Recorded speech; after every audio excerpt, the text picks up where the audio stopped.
I've got some stories about my family and the shit cabin we used to live in. Growing up, Dad was an asshole. He justifies it by saying he had a rough upbringing. Rumor has it his mother was a witch. Really into tarot cards, prophecies. Always said she would never be 60 years old. 2 nights before her 60th birthday, she and another woman were found dead.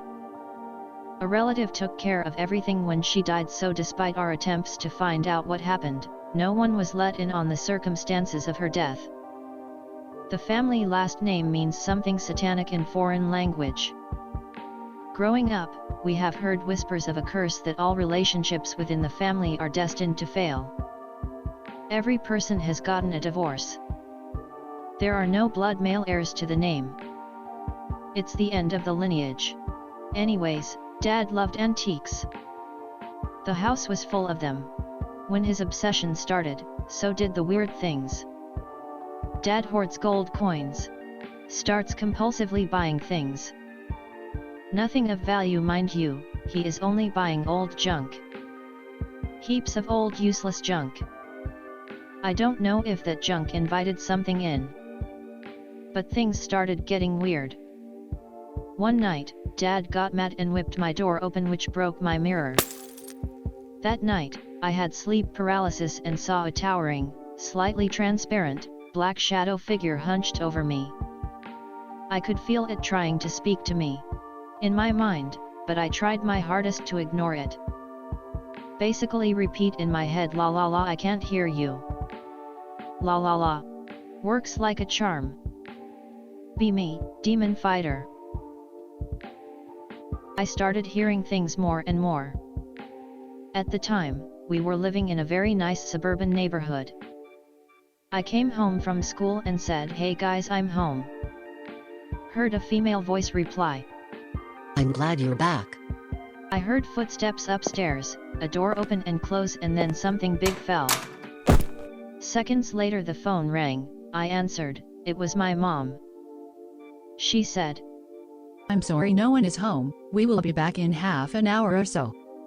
Booked it, ran barefoot to the neighbor's house.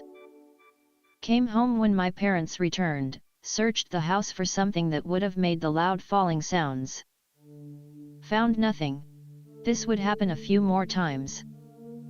Mom got sick with pneumonia and got really into spiritual warfare, started speaking in tongues, prophesying about end times, fainting at church, basically turned into total fanatic. Dad joined the Doomsday Movement circa 2012. This is when everything in my family's life dramatically changes for the worse. Dad decided to move us to the mid-Atlantic in dilapidated cabin from late 1700s in unspecified Slovenia, and it shows. No water, no toilet, one light bulb. 3 miles down the road from a historic mass murder location. Charming and a good move for the family, don't you think? It's not like it had a reputation or that realtor who sold it to us wouldn't step into the house. Oh wait, it did. Realtor that we could go in, but that he wanted nothing to do with it. Even with this warning, Dad falls in love with it and buys it. Nice move, Dad. We move into the house.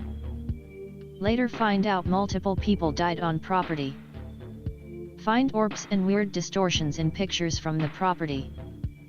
Find out that prior owners had known mental issues. Find out that it is known as a haunted house to local old-timers.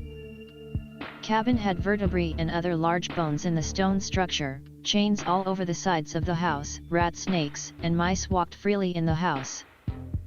And the basement was full of ancient jars of pig's feet.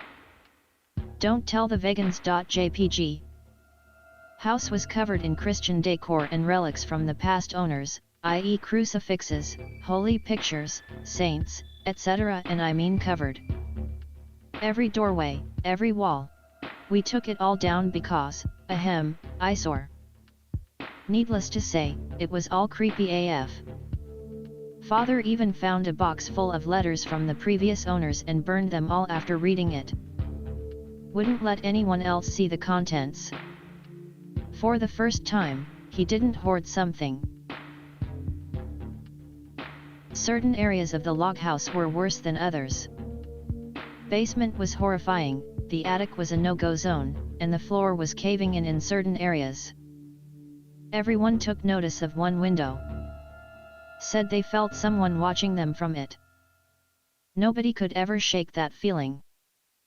Still, even to this day, the window makes us uncomfortable. Even one of the old-timers, after we all agree that the window is fucking weird, tells us a story about that exact window. Would say that when he was little, he and his homies would all play chicken with the cabin. They would see who could get closest to the cabin before getting scared. Him and his friends would all talk about how they felt the center window, the same window that weirded us out, was haunted. The paranormal activity starts ramping up. Friend and I were babysitting my brother, hanging out right by the alleged haunted window. He was barely able to speak, autistic speech delay. He stares in front of us, smiles wide, and exclaims, "Hi, Betsy." We freak out. Who are you talking to, kid? You never talk. Ask my parents what was the name of the girl who died in the house. Her name was Betsy. She died from illness when she was 16 years old. Nope. With the move, my parents joined a crazy Christian church. Pretty much a cult. I'm Christian, but this was crazy. Crazy in the sense that if you have cancer or get sick, it's your fault because you took communion the wrong way. Parents' language would change when talking about the church or the pastor. Would strangely say, "Hello pastor," or to us would say, "You have to listen to pastor." Pastor equals new God. Narcissistic dad learns about holy oil and anoints the whole property. Dad began to go crazy. Really crazy. Wouldn't let us leave the property. Wouldn't let us buy anything. Gave a tiny food budget for a family of 6. All clothing had to be bought through him. My mother couldn't clean anything that was his, was not allowed to get a job, was not allowed to communicate with her side of the family. My dad would do everything he could to prevent her from doing any of these things. Total control freak. We lost everything and became entirely dependent on his rare good moods. He starts claiming that my mother is possessed. Screams over her. Rebukes demons within her. Throws his hands up and all as he pins her against a wall. Calls the pastor over for impromptu exorcisms. Overwhelming for my autistic siblings. As my dad becomes more and more crazed, I start seeing figures and phenomena around the house. Mind you, my father attests that this was, quote, the best time of his life when we were all together under one roof. Meanwhile, psycho shit happening. Sleep paralysis starts up again, worse than before. My dad leaves the house after a fight with my mom and the window is sucked out of the house and crashes to the ground outside. I've never seen anything like it before or since. The room felt like a vacuum. Sleep paralysis starts to get even worse. Log home starts falling apart. So does my parents' marriage after my mom realizes how bad the situation has gotten. She leaves the cult and my dad recruits the pastor to help get rid of her demons again in an attempt to get her back. I leave the house to live on a boat. Years go by. BF and I visit the property.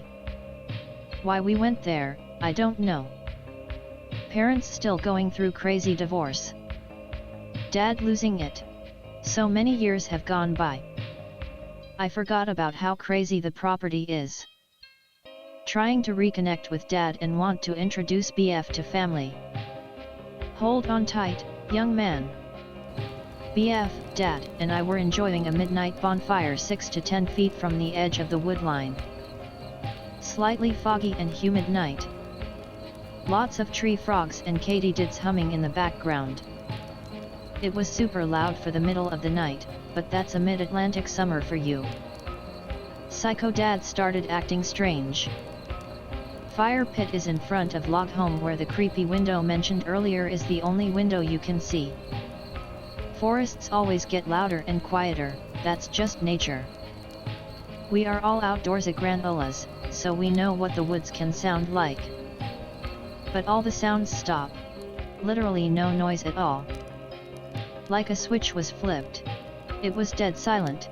It was like a vacuum. BF and I nervously laugh and wonder out loud about what could be walking out there. Dad stares at the fire and flatly says to ignore it.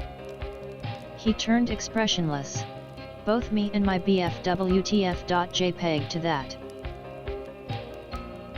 Suddenly, even though we are standing by a good-sized blazing fire, it gets cold as shit around us.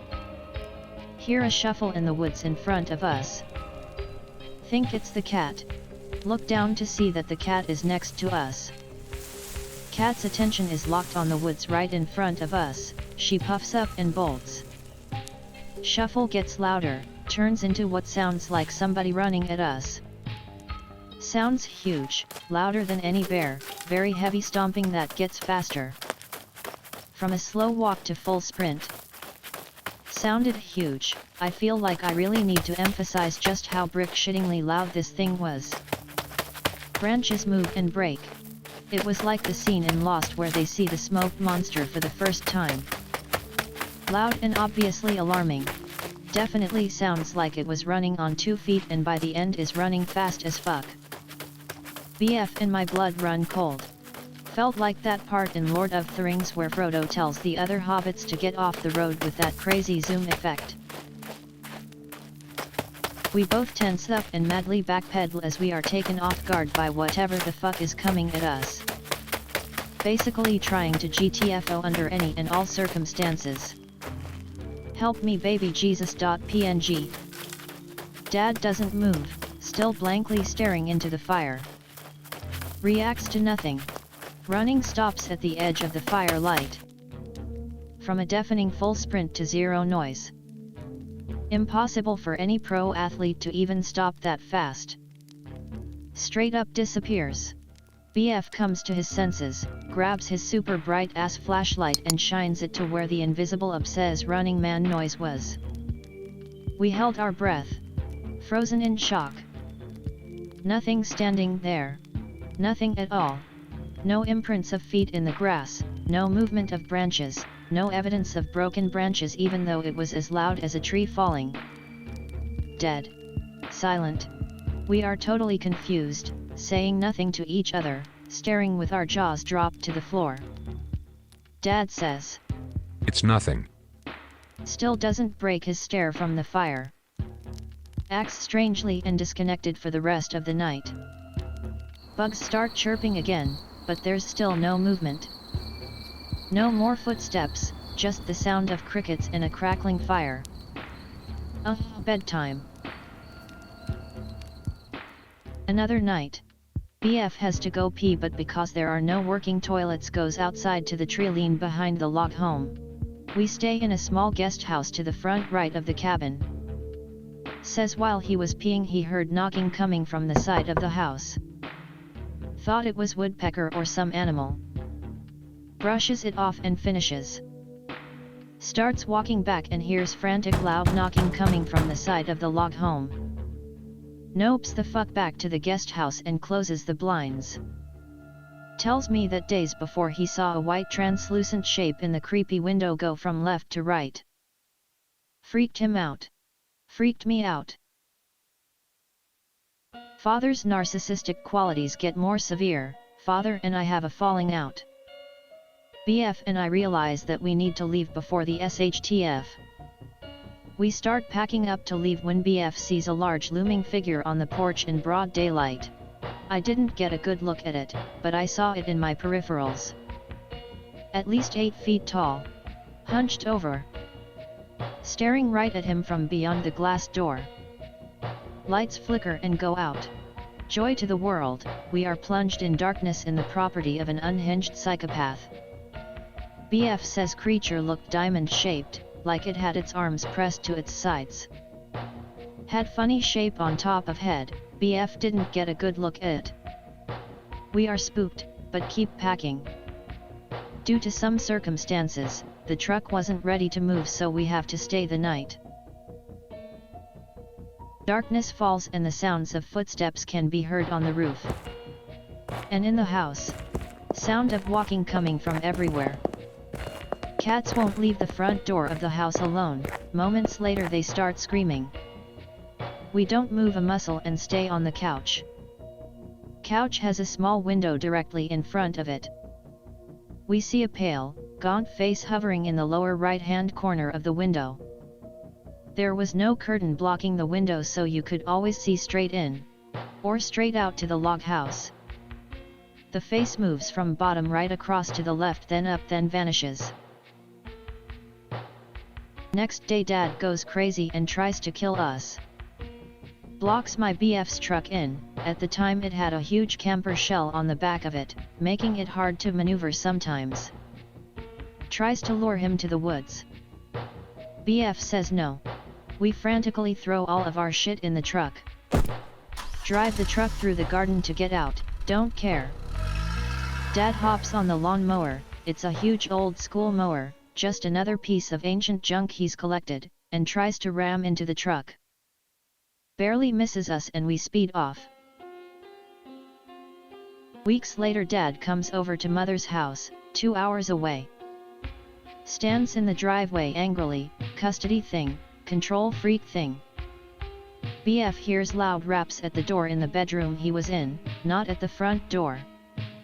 Door shakes violently. He chalks it up to my autistic brother playing tricks on him. BF looks outside and sees my brother standing in the driveway with crazy father. Finds it weird, but moves on. I'm cooking dinner when my phone rings. Caller ID says it is my mom. I watch the call ring, but like I said, I was cooking and couldn't answer. Call stops. Mom must be calling me to make sure Dad left. I return the call almost immediately. She is shaken. Asks if I was playing a joke on her. What? I reply. She says an old man with a mountain accent answered and said, I am mad at you, I am mad at you, I am mad at you, I am mad at you, I am mad at you. Over and over in a deep gravelly voice. No one answered my phone. I watched it dial, I watched her hang up. I hear my autistic brother having a meltdown in the other room. I run in to see what happened. He puts a finger gun to his head, says he wants to die, says there's a demon in him. I console him, try to talk him through it. Dad pulls out of the driveway, all goes back to normal. Can anyone tell me WTF was at the cabin, or provide any sort of insight to what this all could be?